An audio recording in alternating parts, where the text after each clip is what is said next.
Welcome everyone to the Conference on Prosperity and Security in Central America. Bienvenidos a todos a la conferencia sobre prosperidad y seguridad en América Central. We will begin this press conference with remarks from U.S. Secretary of State of the United States, Rex Tillerson, Foreign Secretary of Mexico, Luis Videgaray, President of Honduras, Juan Orlando Hernandez, President of Guatemala, Jimmy Morales, and Vice President of El Salvador, Oscar Artis. Following their statements, there will be one question from members of the press from each of the countries represented, and I will identify the journalists for these questions. We now welcome remarks from Secretary of State Tillerson. Well, good afternoon, all.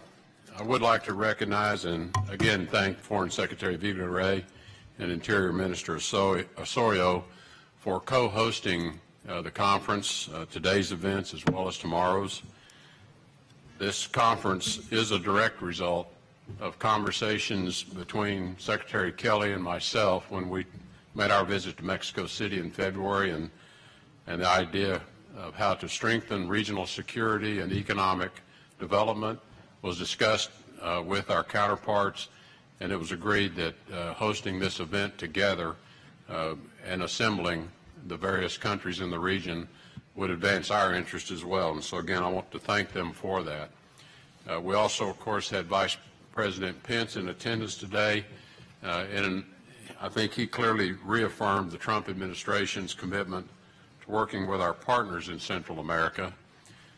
In addition to my meetings with senior leaders from the region, the Vice President and I also participated in constructive bilateral meetings with the Honduran President Hernandez, Guatemala's President Morales, and El Salvador's Vice President Ortiz. These conversations amongst all of us today, I think, again, reinforce that security in Central America is not only essential to the region's stability, but it really is foundational to creating economic prosperity in the region, which will translate also, though, to economic prosperity for Americans as well. Without effective security arrangements in place, it is very difficult to create stability and the conditions that are conducive to investment and business activity. Specifically, this administration's top security priority in the Western Hemisphere is stopping transnational criminal organizations from harming American communities through the drug trade and its attendant violence. We recognize that as the world's top source of demand for illegal drugs, our own country must improve its efforts to reduce drug consumption, which is the lifeblood of these gangs.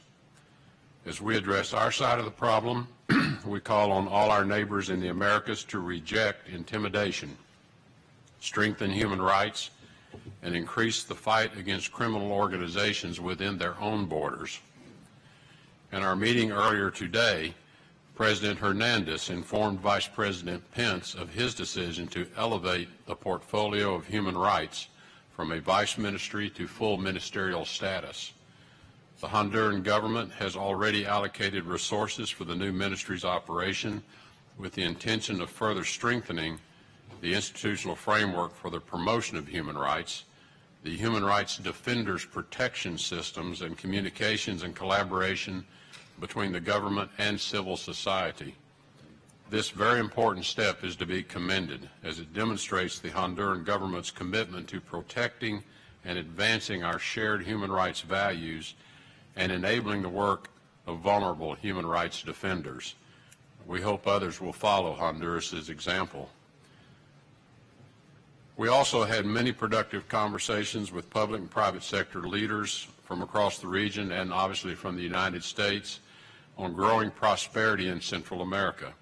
Many American companies have substantial interest already and are expanding their operations in Central America, and that interest is reciprocal for Central American leaders who want to improve economic conditions for and the lives of their people. Central American economies are fueled by private sector involvement that will provide a more legal opportunities for growth. We need to create the conditions to allow people to join the formal economy, end corruption, and make sure people do not turn to illegal migration or illegal activities in order to make ends meet and simply feed their families. More private sector investment will accelerate progress on these goals. In Central America, a surge in the growth of urban population is imminent, and we hope governments and the private sector will work together to improve needed public works infrastructure, and also to see this as an emerging opportunity. With GDP growth so closely linked to internet accessibility, we also hope private and public sector partnerships will deliver improved internet connectivity. A larger, more competitive energy market will also drive prosperity in Central America, and that was a subject of our discussions today also. All of these measures are important steps in generating prosperity for Americans as well. The more American companies we have doing business in Central America, the more jobs we create at home. Our policies in the Americas are prioritizing the well-being of American workers. The United States is quite proud of the progress we've made today, again, in partnership with our co-host Mexico, and I look forward to Secretary Kelly continuing these conversations and discussions tomorrow on the topic of security. Thank you.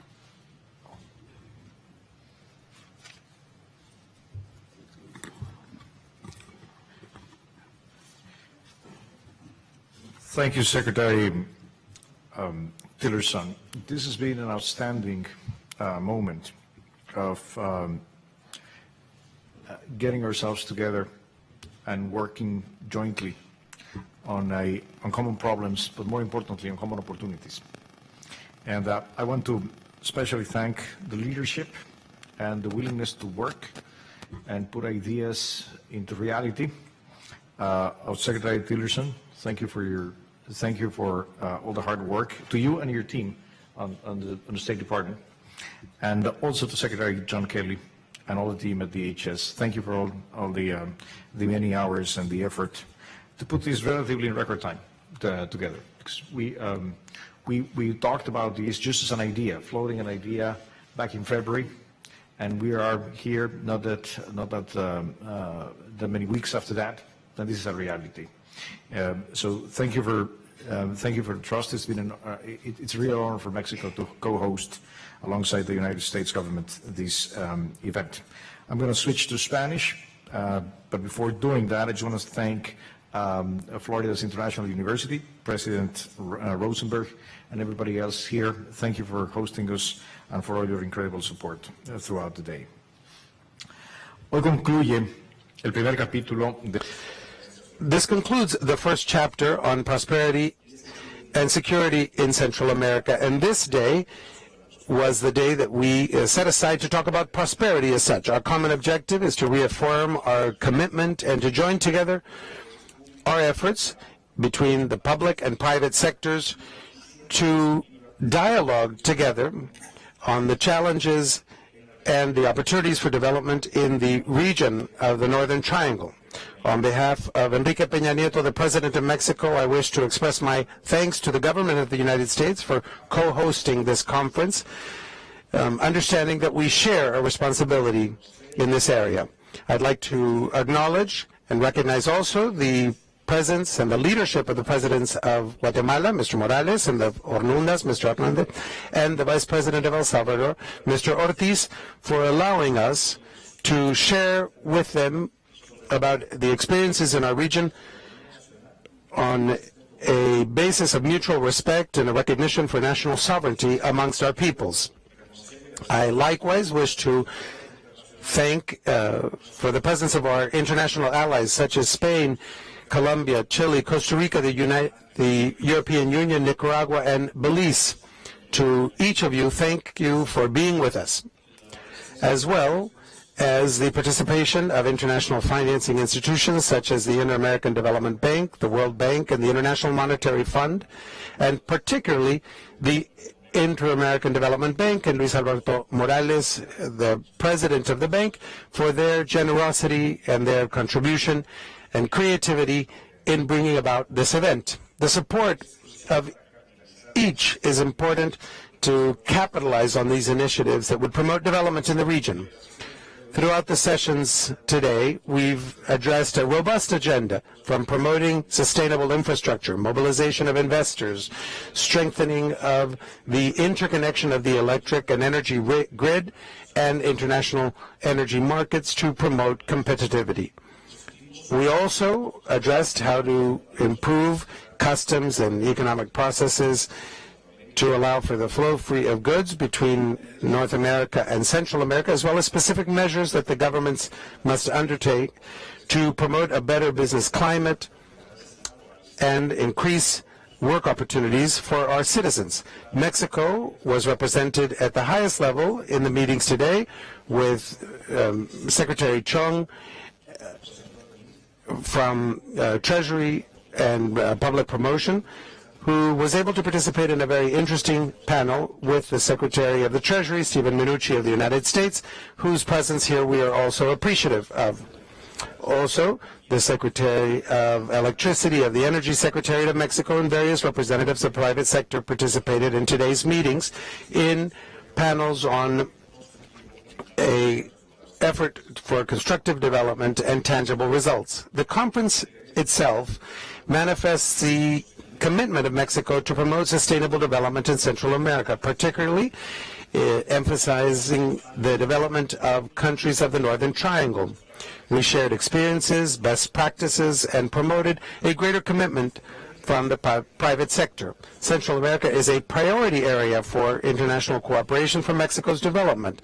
Our objective is to contribute to institutional capacity building, economic integration and competitivity, and inclusive development. I'd like to point out 4 themes of today's agenda. We must bring together efforts of the various instruments available to us in the region, such as to the United States and countries of the northern region, the Agenda for Prosperity, as well as the Yucatan Project for Mexico's involvement. We can achieve synergy, greater impact, and avoid duplication.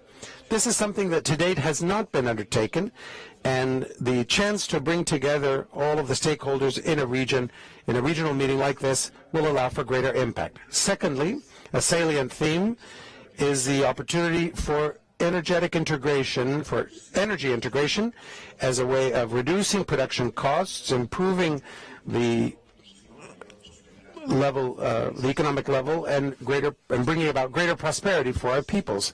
There are projects that, if we work together, we can bring about relatively in a short term, from structured financing with the support of multilateral institutions and private actors, opportunities in natural gas and electricity, for example. Thirdly, another theme was that we should not only focus on large-scale projects, which are very important, but also must work to promote an inclusive economy that would improve the lifestyle of our citizens, reduce poverty, improve the systems of justice and protection, opportunities for work, gender equality, the protection of our indigenous peoples, and development. Development must happen in our communities and for our people in an inclusive manner and also sustainably. And fourthly, we cannot leave aside the importance and the agreement that we made to promote greater inclusion amongst small and medium enterprises. We must develop better instruments to promote economic growth of entrepreneurs and small and medium enterprises throughout the region. I wish to thank very specially the Vice President of the United States, Mr. Mike Pence, for having joined us at the conference today. Transforming this complex reality requires leadership and commitment, and that is what the presence of Vice President Pence supported, and I was pleased to be able to share our time here together and enforce our shared commitment. Thank you to Secretary Tillerson, to my fellow presidents and vice president. We are encouraged with the results of this first day of meeting and eager to begin working tomorrow on the other issues of security.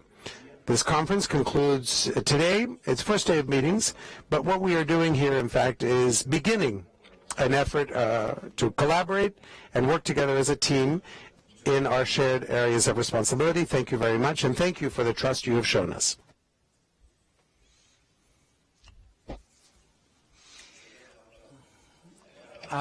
Well, applause must follow.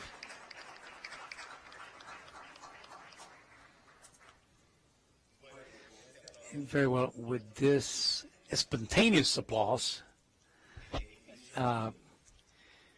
I'll start my participation here saying that today I feel that not only Central America, or Honduras in particular, recognizes the need to work abiding by a principle of shared responsibility over, although we have different responsibilities, it is important to say that a Central America that is in turmoil, that doesn't offer opportunities, constitutes a great risk for everybody, not just for us, but also for Mexico and the U.S. To put it a different way, on the other hand, a prosperous, peaceful Central America is a great investment for Mexico, for the U.S., and for Central America itself, in particular the Northern Triangle. That is the starting point for what we're doing today. And I want to repeat that what has happened today at this summit fills us with hope. It's very encouraging. There was a very clear and strong message from Vice President Pence, as well as from Secretary Tillerson and Secretary Kelly and all the other friends who have joined us here today, in order that we can work together to attacking the root causes of the problems in the region, because that's in the best interest of all of us. And we have also reached the point where we must demand from ourselves concrete results. The issue of energy was discussed with clarity and with as a subject that requires an issue that requires more competitiveness. For example, to put it in numbers, if we achieve these results, we could reach a 40% reduction in the costs of energy in our region. That will turn us into a very competitive region. The progress we've made with Guatemala in terms of customs will also generate more competitiveness. The use of technology in the customs systems will likewise achieve the same results. In any way, we have very concrete challenges, and we have very concrete ways of resolving them. And I want to emphasize something that really struck me today in reference to the support of the IDB. Let's all work together on the free trade agreements in Central America and the free trade agreements with the U.S. and how they can benefit the whole region, to create a climate of larger investments, more employment, better living conditions for our people, so we can all win. We also discussed the issue of the internet. Secretary Tillerson spoke very eloquently about this. This is an issue that we must deal with, and we can do it within the alliance of the Northern Triangle. The U.S., through Vice Presidents Pence and the new administration, I want to thank you, and let's focus on the results now, because the results, of course, will speak much louder than just words. I want to mention also that we have made significant progress, and tomorrow when we talk about security, I'm sure we're going to take another big step forward. I also want to thank the private sector in the region. I think they all understood very clearly today that it's in the best interest of the companies to do this. Secretary Tillerson, thank you very much. Now, Mexico, through Minister Videgaray, thank you very much. This is very important, and send my greetings to President Peña Nieto. I think this will mark a before and after in the history of the region. The applause was for him now. Okay. Good afternoon. Before anything else, I want to thank this International University of Florida for hosting us, and also the United States and all the people who are making this meeting possible. Today, we have felt as partners and allies.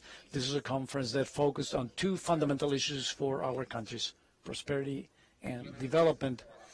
During the working sessions, we focused on the factors that are the catalysts for development in our region and the strategic alliances with the private sector, all the stakeholders, and international organizations. We see the participation of Mexico in the Plan for Prosperity as very positive, and we thank, of course, the administration of President Peña Nieto and also the actions of Vice Minister Videgaray, which we think are really fundamental for the development of the whole region. For Guatemala, this is a significant conference. It has given us the opportunity to start a frank and open discussion, and at the same time, it has created a space to discuss a variety of subjects, from the macroeconomy of the region to how to develop a better climate for business in the region by focusing on specific issues like infrastructure, economic integration, and energy. The government of Guatemala, in the framework of these discussions and trying to promote the necessary legal frameworks, will continue to promote legal stability in the country. Likewise, it will continue to promote the appropriate business climate to facilitate the expansion towards global markets by facilitating business in the country, in particularly by the establishment of companies, more investments in strategic infrastructure, and also promoting the necessary reforms. I want to comment on one of the things that President Hernandez said in reference to the need of have a common fiscal framework, so that things like the customs agreements that we will make a reality at the end of the month with Honduras can actually work for our future. Some of the conversations also that we had with El Salvador, we discussed the idea of improving the border crossing between Guatemala and El Salvador, Ciudad Jerez on the Guatemalan side and Chalchuapa on the Salvadoran side. And we also discussed the possibility of, through funds provided by the IBD, to have the investment to do this. And of course, if we can do the same thing we did with Honduras, now with El Salvador, we're pretty sure that soon Nicaragua, Costa Rica, and the whole region will join us. During the conference, we also had a meeting with Vice President Michael Pence, with whom we discussed very important issues. In this meeting, the Homeland Security John Kelly said that Guatemala is the best ally of the U.S. in the region against the drug trafficking. This makes us feel confident that we are on the right path. That is, that we are participating as true partners and true allies. I thank Vice President Pence. If there were not to be mass deportations of Guatemalan citizens, and we're also thankful for that, we see also a reduction in migrations and more people also coming back to the country. Today, we talked about how to generate more employment in Guatemala and the region to prevent this migration. We talked about the fact that a legal framework, legal certainty was necessary to promote investments. We talked about the gas pipeline and how to attract more investments. We discussed how to reduce poverty, and we agreed to continue fighting corruption and to ensure that the resources of the state reach those who most need it. I thank the participation of all the countries involved in this plan, and of course the participation of the private sector, of the financial entities, and all of those who will contribute to make this plan a reality. Thank you very much, and God bless.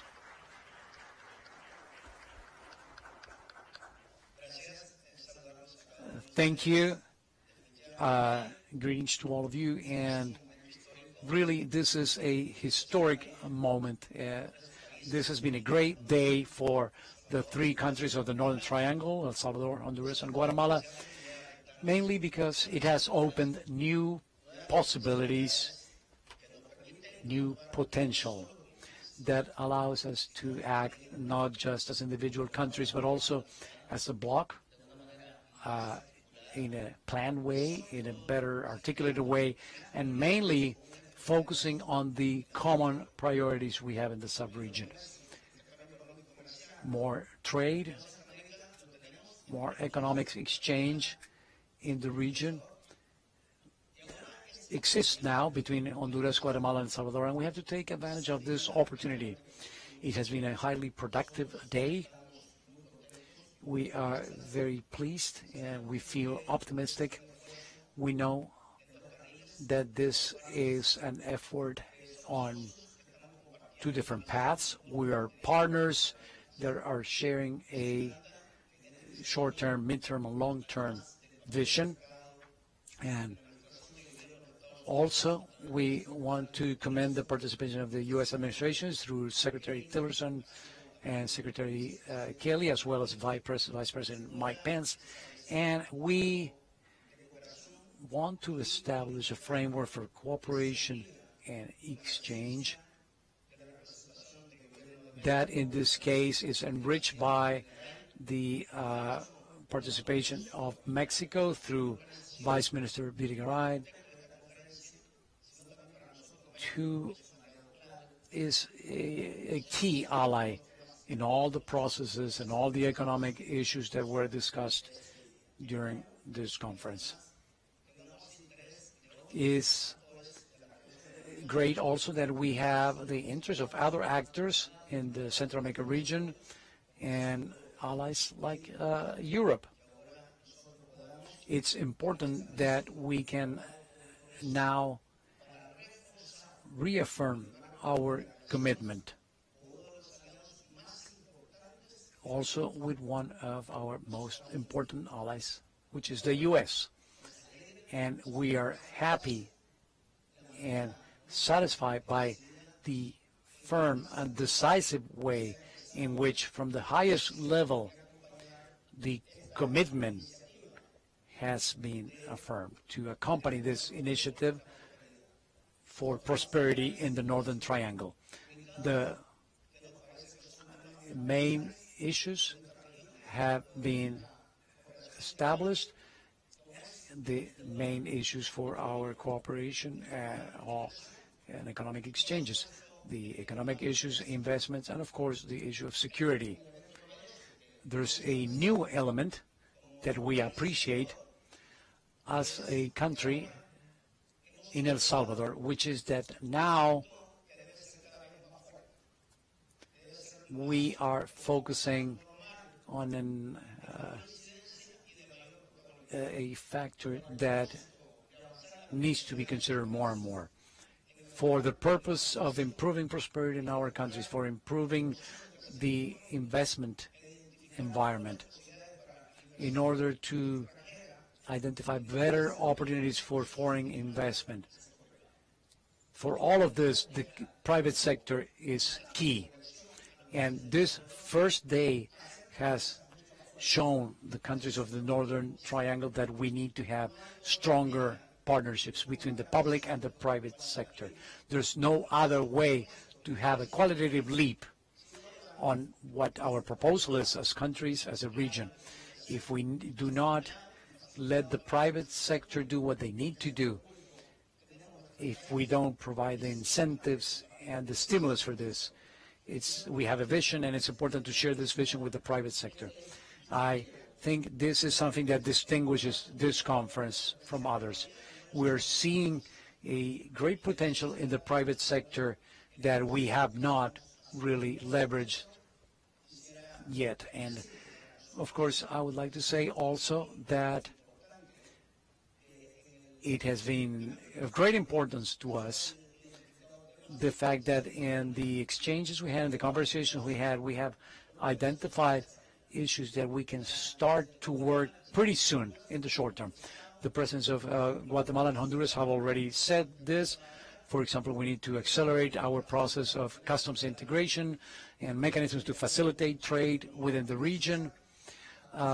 Issues that have to do with reducing the cost of energy so that we can reduce subsidies and so that we can provide power to all the families in the region, but also to make our industries more competitive. I think we have a great potential there as a region. And of course, the issue of connectivity. That is key, not only as far as maritime ports and airports and highways. We also have a region that can attract a lot of tourism.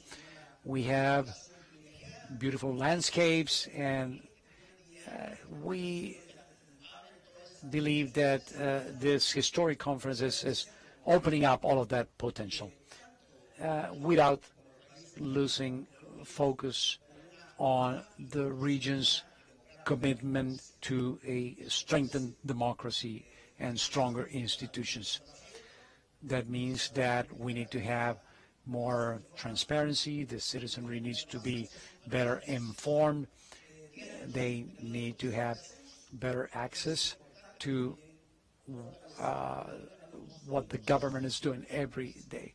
So we need to strengthen those mechanisms for transparency. We all win. This is a shared vision. Central America will gain from this, but also Mexico and the U.S., because as I just said, and it has been the consensus, the best antidote to undocumented migration, the best mechanism is to open more opportunities. That's called employment. That's investing more on education, investing in the young, in the youth, in families.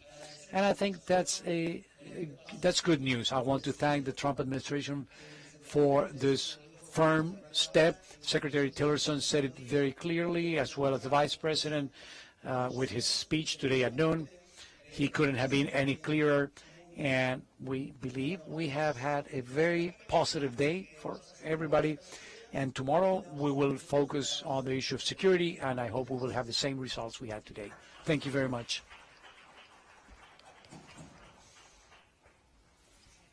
Thank you very much. From Bloomberg.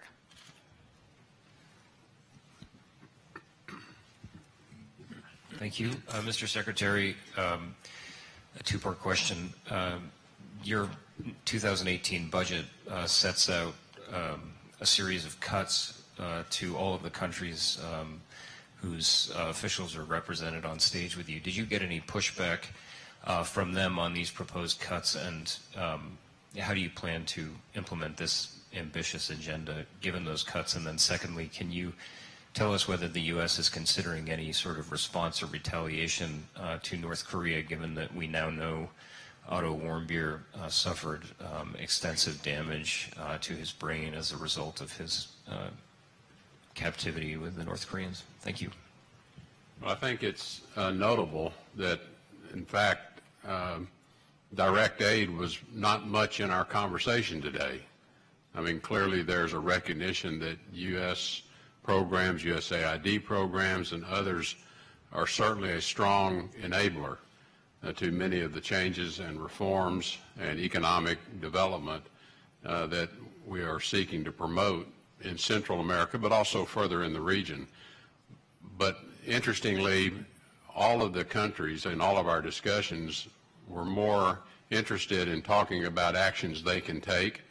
How do they create a business climate that is more attractive for business investment? How to strengthen institutional capacity to address reforms that are needed, whether they be fiscal reforms or regulatory reforms or human rights reforms or security reforms. And that the substance of our discussion throughout the day has been, how do we act? What do we do? And I think that was the important element that seemed to run throughout every discussion. And no one came to our meetings with their hand out.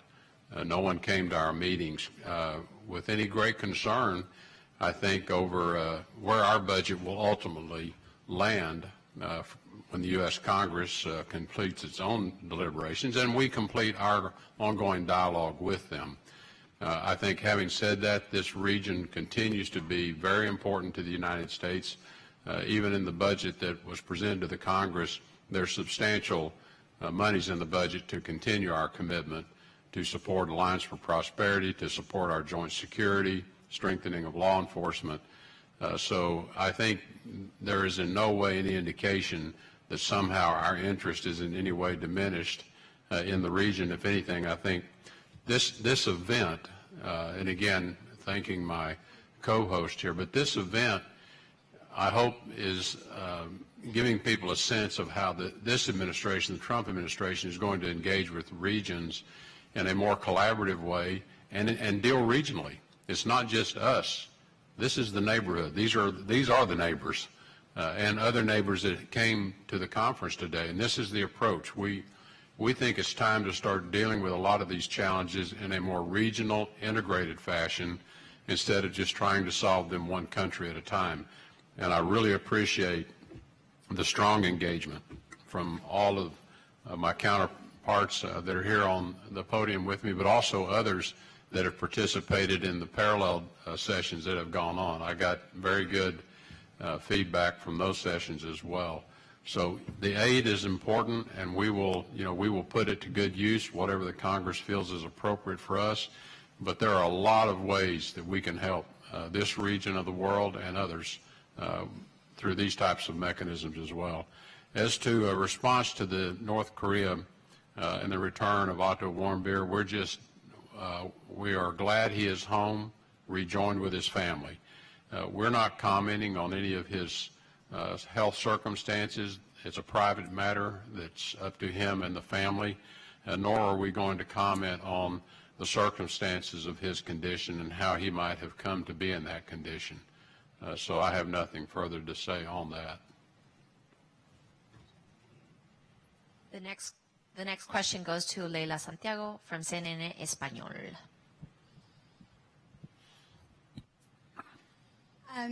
Foreign Minister Videgaray, there has been a lot of talk about shared responsibility. We just heard Secretary Tillerson also talk about a more regional approach. But how do you do that? How do you move forward on an effort like this when President Trump continues to say America first as well as build the wall? And on another note, we were just in Tapachula and we saw a lot of immigrants coming in from Guatemala just a few weeks ago. Many of them said they will not be continuing to the U.S. because of President Trump. Do you agree with that? Have you heard that? And how will Mexico handle the 150% increase in asylum applications that they've seen since Trump's election? Thank you. I think one of the outstanding things about this conference is that it clearly shows that you might have a difference on a couple of things, sometimes quite important things, but you can still have common goals and work together on very important things. And that's what we are doing here, and that's what we are accomplishing here. And we have a shared vision on the challenges about the region. We understand that we need to work together, of course, with our partners and neighbors to the south, Guatemala, Honduras, El Salvador, but also with our neighbor to the north. And this has been part of the conversation since the very first days of the Trump administration. Secretary Tillerson and Secretary Kelly visited us in Mexico City, and this is where it all started. And it doesn't mean that we agree on everything, but we are working, and we are able to do that, and that should be a tremendously positive sign. But how deep the relationship is between Mexico and the United States. And we will continue to do that constructively. We will continue to work through our differences, and we will continue to meet in those many, and there are many, things that we agree on, and where we have an opportunity to do better things by working together. And we are proud of such collaboration. We're proud of the working relationship that we've established with Secretary Tillerson and the rest of the Trump administration. And we're looking forward to achieving results together. On immigration, clearly the trends in all figures about immigration in the Central America and North America region are trending down. The number of people that are being sent back into Mexico is about 34% down from last year, the same months of the year. The number of people that is crossing the border from Guatemala into Mexico is also trending down. And we don't know yet if this is a long-term trend, but this is something that is happening, and we adapt to that trend by working very closely with our partners. President Peña Nieto was in Guatemala last week, and we had a fantastic visit, and thank you again, President Morales, for that. We were extremely happy to be there. And one of the topics that we discussed is how do we manage the new realities, because there are even logistic challenges about the changes, and the way we're going to deal with that is by working closely with Guatemala, with Honduras, and El Salvador in this front and in many other things. Obviously, the circumstances change; we have to adapt. But something that doesn't change is our principle, and we continue. We believe in the region, and we believe in working together. The next question goes to Lesman Morazan from Radio America, Honduras.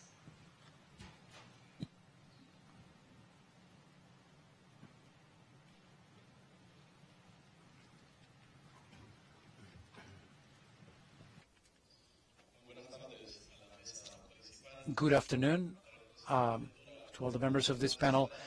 To the President of Honduras, Mr. Hernández Alvarado. The government of the U.S. has implemented immigration measures that affect millions of Central Americans, and in particular Hondurans. The Prosperity Plan has been seen as a good plan with a shared responsibility of the U.S. and the Northern Triangle countries in order to face this problem of migration. To the President of Honduras, what are the specific measures that the government of Honduras will implement or plans to implement to prevent the massive migration of our compatriots, and also to provide employment? To Secretary Tillerson, I understand that President Juan Orlando has given you a petition, a request to expand the TPS, and since there's a justification to provide for a 14th expansion, in this case TPS. So how is your government going to respond to that petition? Well, this strategy with Central America, the U.S., and now Mexico, first of all, we want to look at the root causes of illegal migration. This year, there was a substantial decrease in migration flows. And this is not something that we see only in the border with the U.S., within Mexico and the U.S. We also see that in Mexico and the borders with our countries.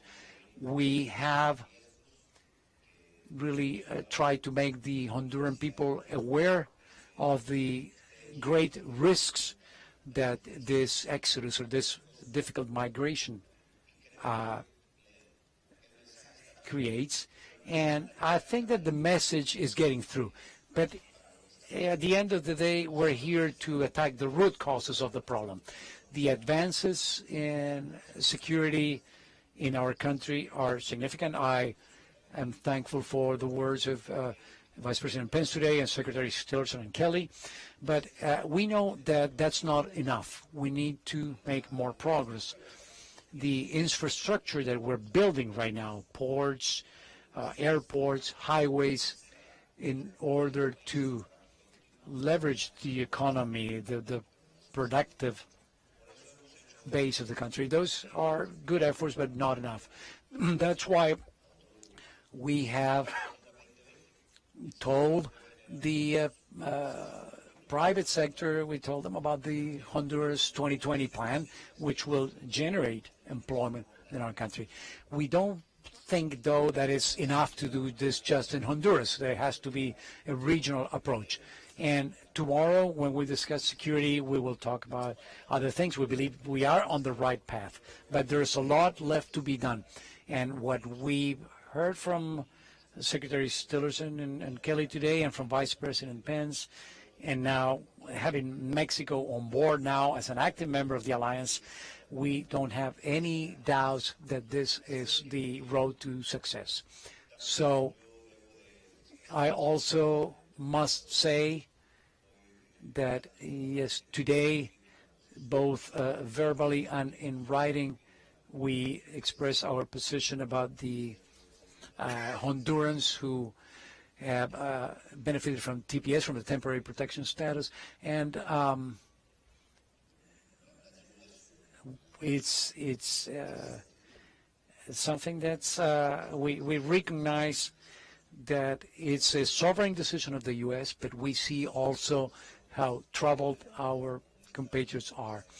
We can say that actually these are people who are the best immigrants you can have in this country. These are people who are working, who are paying their taxes, and we hope that when the time comes, when they follow this process in the U.S., that we will have the opportunity to have a renewal of the temporary protection status, or some way to have our countrymen continue to live in this country. But we will be talking about this, and we will keep defending them, because we know that these are people, it's not only that they are Hondurans, but these are human beings who have families. Protective status rests with the Department of Homeland Security, and Secretary Kelly has that authority to make decisions. Having said that, the State Department does provide input of our own when the Secretary comes to that decision, and it is country by country. It is very specific to the circumstances for each country that Secretary Kelly has to take into consideration. So I don't want to in any way speak for him, since he has that authority. The next question goes to Amilcar Avila from Publinews, Guatemala. Para el secretario For Secretary Kelly, I'm sorry, for Secretary Tillerson, I apologize. In a document that you wrote and that was published in a local newspaper, it talks about the benefits of a strategic relationship for Colombia, and how would you contemplate the need for placing military base in the region? And in the case of Guatemala, are there any specific plans for this? Decisions regarding location or placement of new military facilities, or the extension of military personnel or assets, would be a decision for the Department of Defense to take. State Department, again, would have input in terms of the interagency process, where a decision might be taken, ultimately, I'm sure, with some discussion with the President. So I wouldn't want to comment, again, on behalf of the Department of Defense.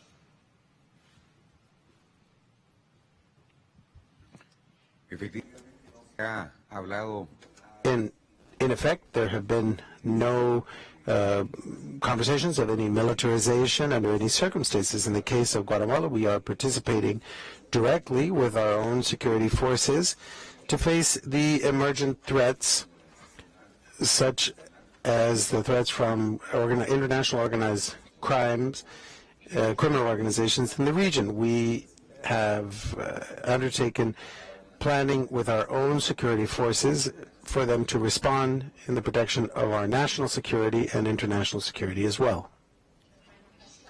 Lourdes Quintanilla from La Prensa Gráfica de El Salvador. Gracias. Thank you. Good afternoon. I'd like to ask two questions. The first for Vice President Ortiz. If the Salvadorian government has also made a similar petition as to TPS in its meetings with Vice President Pence. And for Secretary Tillerson, in your view, what of the three countries has made the greatest progress in the fight against corruption? Thank you very much.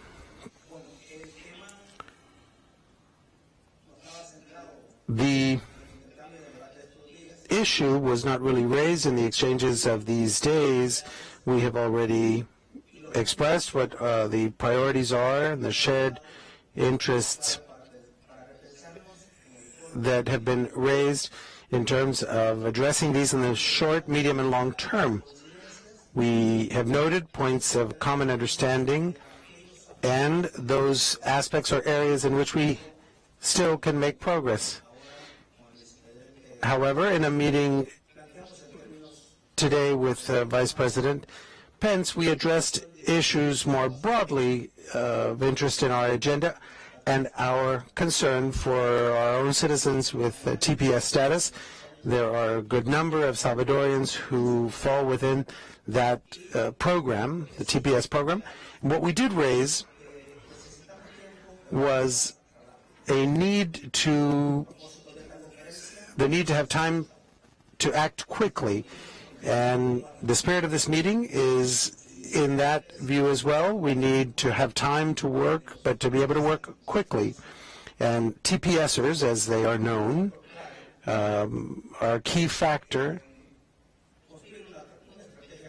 in being able to build a joint strategy that would meet our shared interests and avoid a short-term negative impact in the Northern Triangle region. No definitive approach has been reviewed in today's meetings, but as the President of Honduras has said, as well as has been said by the President of Guatemala this morning when we spoke of this, we'll continue working toward these goals because these hardworking people have been making great contributions to the United States, and we hope that they continue to enjoy that opportunity. However, that is as far as we got. We've reached no conclusions, and this is an issue that we will have to continue working on. But the most important aspect is that we've been able to begin this dialogue, and we are very cognizant and appreciative of the agenda that we share as countries of the Northern Triangle. This was an issue that was addressed only marginally and not as specifically as the others that we have underscored as priorities of infrastructure, economic investment, and security. Give anybody a grade sitting up here today. There are, as you know, I think very rigorous and fulsome assessments made by international agencies and others to assess the level of corruption or progress towards eliminating corruption, and those are updated, I think, as you know, annually. But I do think it's important to note that the subject of corruption came up for a very fulsome and serious discussion in every one of our meetings with these three leaders, and they brought it up about the challenges that they still face in continuing to advance their fight to eliminate corruption. And I think each of these countries, what's important to me was the expression of not just sincerity but commitment and a discussion of specific actions that are being taken. And each country is a sovereign country. They have their own constitution. They have their own legal processes. They have their own attorney general processes. And they have to deal with this within their own laws and within their own legal processes. And our encouragement is that they continue to make progress, enable the law enforcement, enable the legal process, enable the court systems to deal with corruption as it exists and in whatever form it exists within each of their countries. And this is true not just of the three triangle countries, this is true around the world. Corruption manifests itself in many different ways depending on circumstances in the country, the legal system, but most importantly, the commitment of the leadership to do something about it. And I think what's important is that I heard a serious commitment and a sincere commitment by all three of these leaders to continue their efforts to eradicate corruption because they know, they see it up close and personal every day. They know the detrimental effect it has on their country and their people. And I think I would give all of them high marks in terms of their commitment. Thank you to our leaders for your time today. Thank you, members of the press corps, for your patience. We look forward to seeing you tomorrow.